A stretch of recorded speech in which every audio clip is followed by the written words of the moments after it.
Hello, friends. Today, I'm planning a little trip to see the Catedral de Santiago de Bilbao, right in the capital of the Basque country, Bilbao itself. The only catch? I live in the opposite corner of Spain, so planning is a must. And for that, my trusty companion is none other than Google Maps on my phone. You can, of course, easily download the app from Google Play if you haven't already. So, I open Google Maps and type Catedral Santiago de Bilbao into the search bar at the top. From the suggested list, I pick the right option and, voila, the map instantly shows my destination, marked with a bright red pin. If I swipe up on that pin, I can see more info, reviews from other visitors, photos, videos, even the official website, and a handy book tickets option.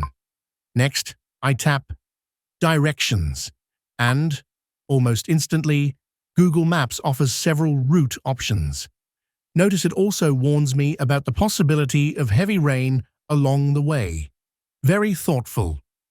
By default, the app assumes I'll be driving, but I could also choose public transport. Just one note. If you go for that option, don't forget to set your departure time, or you might get some very creative but useless results.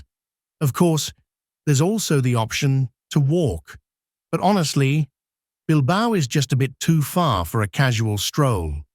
Cycling would be quicker than walking, sure, but still, I'll stick with the car this time. Now, with driving selected, I get a whole menu of ways to save either time or money. For example, I can select Avoid Tolls, and the app will immediately suggest routes without paid highways, or Avoid Highways, perfect if you fancy a tractor ride to Bilbao. Not today, though. Naturally, travel time goes up a lot in this case. If you're not a fan of ferries, there's also Avoid Ferries. Sadly, no ferries on my route, so nothing changes here. I personally like to prefer fuel-efficient routes turned on. It usually suggests more economical options fuel-wise. On this particular trip, it doesn't make a difference, but in other journeys, it might. In the Your Vehicles menu, I can set what type of car I'm driving. Mine's petrol, but you can also choose diesel, hybrid, or fully electric. For hybrids and EVs, you can even set your charging adapter type, so the app can point out charging stations along the way. Neat, right? Since I've got a petrol car, I'll stick with that setting, hopefully saving a bit on fuel. I can also tap Driving Avatar to pick the little icon that represents my car on the map. Small detail, but fun. And yes, just to be safe, I leave See Toll Pass prices on.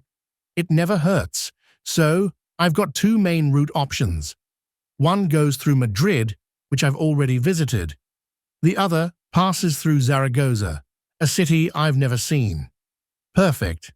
I'll choose Zaragoza, planning to stop there for a day, maybe even on the way back.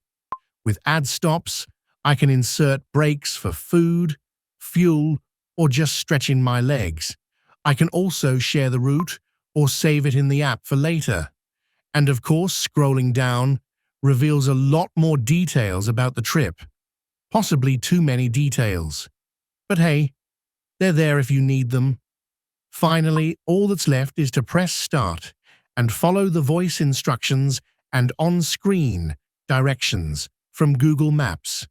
Travel safely, obey the traffic rules, especially speed limits, and don't forget to subscribe to my channel. More adventures ahead.